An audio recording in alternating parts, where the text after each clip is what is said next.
Hello everyone, welcome back to the channel. कल हमने accounting principles पढ़े थे, आज उसके आगे का ही पढ़ने वाले हैं। तो पहला है हमारा रेवेन्यू रिकॉग्नाइजेशन कंसेप्ट। सबसे पहले रेवेन्यू मींस क्या होता है। रेवेन्यू ऐसा अमाउंट होता है जो कि कैपिटल में ऐड होता है, ठीक है। और ये कैसे हम इस अमाउंट को कैसे अर्न कर सकते हैं, रेवेन्यू को कैसे अर्न कर सकते हैं हम गुड्स की सेल कर कर या फिर कोई सर्विस प्रोवाइड कर कर हम रेवेन्यू अर्न कर सकते हैं। तो रेवेन्यू रिकॉग्नाइजेशन कंसेप्ट क्या है। Concept of revenue recognisation determine, जो रेवेन्यू रिकॉग्नाइजेशन कंसेप्ट है वो डिटरमाइन करता है टाइम के हिसाब से, पर्टिकुलर पीरियड के हिसाब से, in which the revenue is realise, जहां रेवेन्यू रियलाइज्ड हो, ठीक है। अब देखिए आगे है, नेक्स्ट है हमारा concept matching concept. Matching concept क्या है, आपको नेम से ही पता चल रहा है, मैच करना। Matching concept, all cost which are applicable to revenue, जितनी भी कॉस्ट है जो एप्लीकेबल है रेवेन्यू के ऊपर of the period should be charge against that revenue, तो उसी समय उसे चार्ज की जाए। सपोज मैंने 10,000 कमाए हैं, उसमें से मेरे 7,000 एक्सपेंसेस हो गए, तो उसी अमाउंट में से जिस अमाउंट को मैंने जो अमाउंट मैंने कमाया है उस अमाउंट से जो भी खर्चे हुए हैं उसी साल या उस जिस अमाउंट को मैंने कमाया उससे रिलेटेड जो भी एक्सपेंसेस हुए हैं वो उसी में से कट करेंगे। सपोज मैंने 10,000 का मैंने 10,000 मेरा कमाया है, मैंने इनकम है मेरी 10,000 और इसमें 7,000 के मेरे एक्सपेंसेस ही हो गए, ठीक है। तो मेरे पास क्या बचा 3,000, तो ये 3,000 मेरे प्रॉफिट एंड लॉस प्रॉफिट होगा, ठीक है, रेवेन्यू होगा ये मेरा।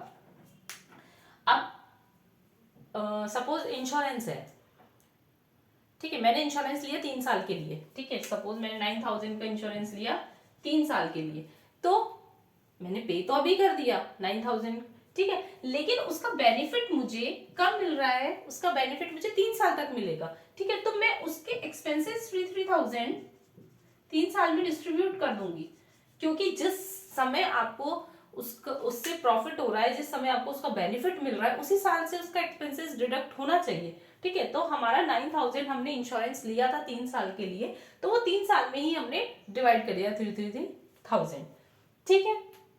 उसके बाद हम पढ़ते हैं ऑब्जेक्टिविटी कंसेप्ट। ऑब्जेक्टिविटी कंसेप्ट में क्या है, this concept required that accounting transaction should be recorded in an objective manner, जितनी भी अकाउंटिंग ट्रांजेक्शन है वो एक ऑब्जेक्टिव मैनर में लिखी जाए, ठीक है, free from the personal bias, मतलब पर्सनल बायस उसके अंदर कुछ भी ना हो, भेदभाव ना हो उसमें, ठीक है। ऑफ आइदर मैनेजमेंट, और कोई भी बनाए, जैसे वो मैनेजमेंट बनाए या फिर अकाउंटेंट बनाए, ठीक है, उसमें बिल्कुल भी बायस नहीं होना चाहिए। वो कैसा बनना चाहिए, ऑब्जेक्टिव मैनर के फॉर्म में बनना चाहिए।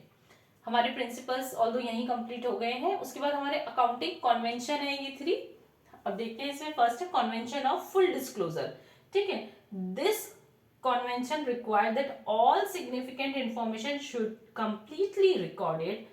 क्या होता है इसमें, जितने भी ऑल सिग्निफिकेंट, जितनी भी सिग्निफिकेंट इंफॉर्मेशन होती है वो कंप्लीटली रिकॉर्ड करनी होती है, मतलब डिस्क्लोज करनी होती है। आपको डिस्क्लोजर से मीन समझ में आ रहा होगा, डिस्क्लोज करना, पूरा दिखा देना, ठीक है। The pro forma and content of balance sheet and profit and loss account are prescribed by companies act। Company के लिए जो कंपनीज एक्ट बनता है उसने पहले से प्रिस्क्राइब कर रखी है कि बैलेंस शीट और प्रॉफिट एंड लॉस का परफॉर्मा और कंटेंट कैसा होगा, उन्होंने पहले से बता रखा है। Balance sheet, profit and loss account आपका नया वर्ड है। देखो बैलेंस शीट क्या होता है, एक तरीके का स्टेटमेंट होता है जिसमें हम सारी लाइबिलिटीज और एसेट्स इसमें लिखते हैं। ये बाद में पढ़ेंगे हम बैलेंस शीट के बारे में भी। वेरियस आइटम और fact which do not find place in accounting statement are shown in the balance sheet by way of footnotes. ऐसे आइटम, ऐसे फैक्ट्स जो कि हम अकाउंटिंग स्टेटमेंट में लिख नहीं पाए, ठीक है, वो कहाँ शोन किए जाते हैं, वो बैलेंस शीट में नोट करके लिख दिया जाता है नीचे की तरफ, उसमें वो हम शो कर देते हैं, ठीक है। नेक्स्ट है हमारा कॉन्वेंशन ऑफ मटीरियलिटी, ठीक है। मटीरियलिटी क्या है, ये फुल डिस्क्लोजर से बिल्कुल एक्सेप्शन है इसका, समझ लो आप कैसे। Item being irrelevant needs not to be disclose, ऐसे आइटम जो कि जरूरत नहीं है, छोटे छोटे आइटम्स जो छोटे छोटे हमारे वो होते हैं वो हमें डिस्क्लोज करने की जरूरत नहीं है। क्या कहता है मटेरियलिटी, कि जो छोटे छोटे इररिलेवेंट आइटम है उन्हें हमें डिस्क्लोज करने की जरूरत नहीं है। फुली डिस्क्लोजर क्या कह रहा था, उसे हमें सब चीजें डिस्क्लोज करनी है, हमें सब चीजें रिकॉर्ड करनी है।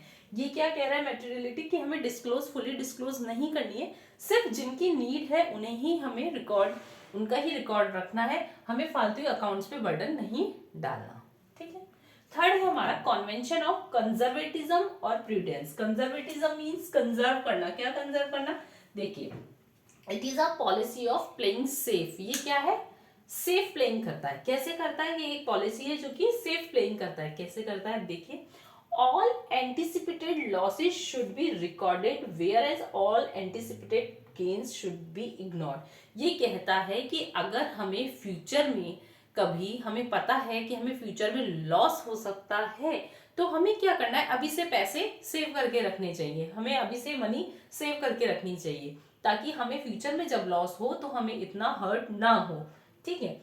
अब आगे क्या कह रहा है, all anticipated gains should be ignored. जितने भी एंटिसिपेट गेन्स हैं उन्हें हमें इग्नोर कर देना चाहिए। कैसे इग्नोर कर देना चाहिए, कि हमें पता है हमें फ्यूचर में प्रॉफिट होने वाला है, फायदा होने वाला है हमें फ्यूचर में, तो हमें खुश नहीं होना चाहिए। हमें खुश कब होना है, जब हमें वो प्रॉफिट हो जाएगा। ठीक है, फ्यूचर का सोच के हमें खुश नहीं होना चाहिए, लेकिन फ्यूचर में अगर कोई लॉस होता है तो हमें अभी से मनी सेव करके चलना चाहिए हमें। ठीक है। आज हमारा चैप्टर 3 अकाउंटिंग का कंप्लीट हो गया है। होप आप लोगों को सबको समझ में आया होगा। अगर कोई प्रॉब्लम हो तो आप कमेंट बॉक्स में कमेंट करके बता सकते हैं। Thank you.